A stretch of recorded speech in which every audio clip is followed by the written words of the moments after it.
दोस्तों आज मैं आपको हस्तरेखा से जुड़ी कुछ इंटरेस्टिंग जानकारियां बताता हूं। हथेली की कुछ ऐसी रेखाएं हैं जिन्हें देखकर आप ये पता लगा सकते हैं कि किस उम्र में आपको अकस्मात धन मिलेगा, यानी आप अपने जीवन के किस पड़ाव में अमीर बनने वाले हो। धन दौलत रुपये पैसे ऐश्वर्य की आपको प्राप्ति होने वाली है। कब आपकी शादी होने के योग बनेंगे, हस्तरेखा के माध्यम से आप खुद अपने हाथ को देखकर ये पता लगा सकते हैं। तो नए साल 2025 में एक बार अपने हाथ की रेखाओं को जरूर चेक करें। हस्तरेखा शास्त्र के मुताबिक जो हमारे हाथ में मणिबंध रेखाएं और भाग्य रेखा होती हैं, ये मुख्य रूप से धन से जुड़ी होती हैं। भाग्य रेखा ये वाली रेखा कहलाती हैं जो हमारे अंगूठे के चारों तरफ सर्किल की तरह घेरा बनाती हैं, और मणिबंध रेखाएं हमारी कलाई शुरू होने से जस्ट पहले जो हथेली से पहले यहाँ जो रेखाएं होती हैं, इन्हें मणिबंध रेखाएं कहते हैं। ठीक है, चलिए अब देखते हैं इन रेखाओं को पढ़ते कैसे हैं, पता कैसे लगाते हैं। दोस्तों हस्तरेखा शास्त्र, जिसे हस्तरेखा विज्ञान या कायरोमेंसी के नाम से भी जाना जाता है अंग्रेजी में, ये एक बहुत ही प्राचीन अभ्यास है जिसने सदियों से लोगों को आकर्षित किया है। मतलब पुराने जमाने से ही काफी लोग हस्तरेखा को देख करके व्यक्तित्व के लक्षणों और भविष्य की घटनाओं की भविष्यवाणी करने के बारे में काफी सटीक रहते थे। मतलब आपकी हथेली की रेखाओं से लेकर आपके हाथ के आकार तक हर पहलू इस बारे में जानकारी देते हैं कि भविष्य में आपके साथ क्या घटित हो सकता है। जैसा कि मैंने आपको बताया दोस्तों, हस्तरेखा शास्त्र के मुताबिक जो मणिबंध और भाग्य रेखा होती हैं, वो मुख्य रूप से आपके धन से जुड़ी रेखाएं होती हैं। यानी इन रेखाओं से ये पता चल सकता है कि आप किस उम्र में अकस्मात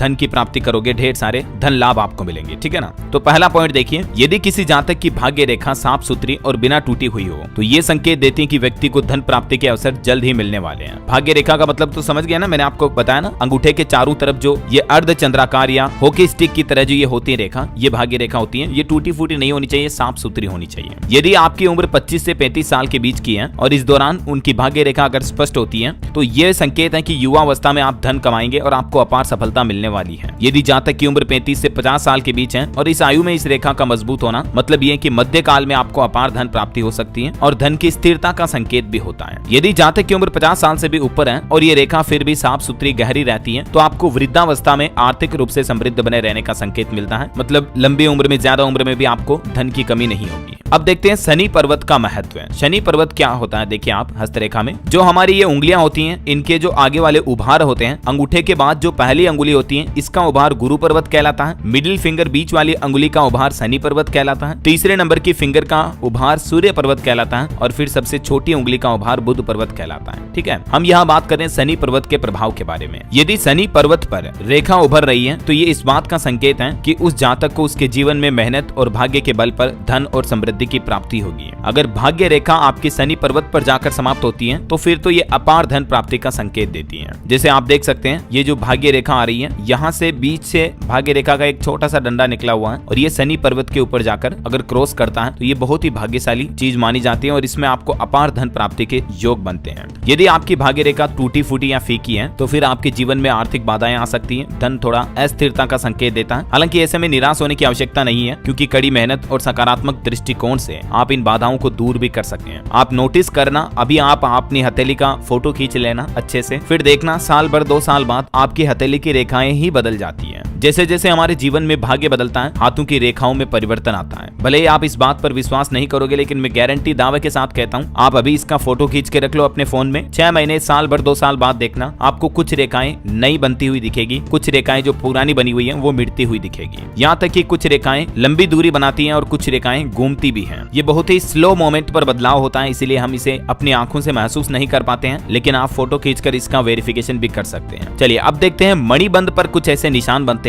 तो भी वो व्यक्ति भाग्यशाली होता है और उसको खूब धन दौलत मिलती है। हमारे हस्तरेखा ज्योतिष शास्त्र में मणिबंध को लेकर भी कुछ ऐसे निशान बताए गए हैं। आपको विरासत में भी धन की प्राप्ति हो सकती है और आप बड़े भाग्यशाली होंगे अगर मणिबंध पर ये निशान बनते हैं। तो अब समझिए कौन कौन से निशान। हस्तरेखा ज्योतिष शास्त्र के मुताबिक दोस्तों, अगर मणिबंध पर रेखाएं सुंदर और स्पष्ट हैं, आड़ी तिरछी कटी फटी नहीं है, तो व्यक्ति के जीवन में सुख सुविधाओं की प्राप्ति होती है, व्यक्ति भाग्यशाली होता है। लेकिन अगर मणिबंध बनी रेखाओं के बीच में कोई क्रॉस का निशान बनता है तो व्यक्ति को फिर परेशानियों का सामना भी करना पड़ सकता है। हस्तरेखा ज्योतिष शास्त्र के अनुसार जब मणिबंध से कोई रेखा निकलते हुए सीधे गुरु पर्वत पर जाकर मिले, ये मैंने आपको बताया था ना, गुरु पर्वत किसे कहते हैं, ये वाली उंगली का जो उभार होता है इसे गुरु पर्वत कहते हैं। और आपके मणिबंध से जो ये निकलती है ये रेखाएं, अगर कोई रेखा सीधे गुरु पर्वत पर जाकर मिल रही है या फिर मणिबंध की पहली रेखा कोई क्रॉस का निशान बनाती है तो भी व्यक्ति को यात्रा के दौरान बहुत सारा धन प्राप्त होता है। ये चीज बहुत लकी मानी जाती है अगर यहाँ से रेखा यहाँ पर जाकर मिलती है या मणिबंध की पहली रेखा पर कोई क्रॉस का निशान बना होता है। जैसे ये मणिबंध की पहली रेखा हो गई और इस पर ये क्रॉसिंग बन रही है तो ये भी अच्छा माना जाता है। अगर मणिबंध की रेखा के बीच बीच में कोण का निशान बने तो व्यक्ति को धन कमाने में काफी मेहनत करनी पड़ती है, लेकिन व्यक्ति की उम्र 40 के पार पहुंचने पर उसको भाग्य का अच्छा साथ मिलता है।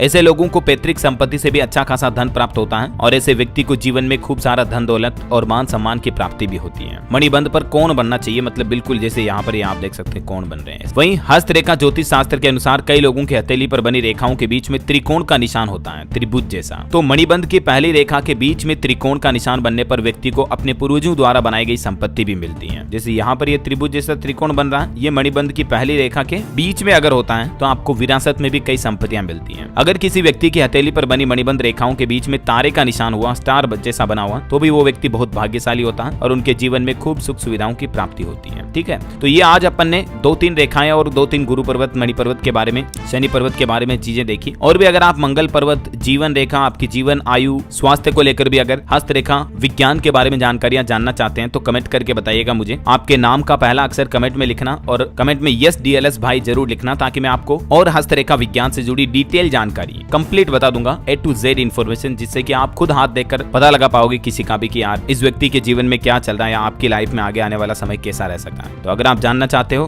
तो कमेंट में लिखिएगा यस DLS भाई। साथ ही इस वीडियो को लाइक और शेयर करना। बाकी नव वर्ष 2025 आपके जीवन में दिन दुगुनी रात चौगुनी तरक्की लाए, खुशियां दे, आपके परिवार में शुभ मंगल कामनाएं रहे हमेशा। इन्हीं शुभकामनाओं के साथ आपको ढेर सारी हार्दिक बधाई नव वर्ष 2025 की। वीडियो को लाइक शेयर करना, DLS न्यूज चैनल को सब्सक्राइब करके बेल आइकन जरूर दबा देना। धन्यवाद दोस्तों।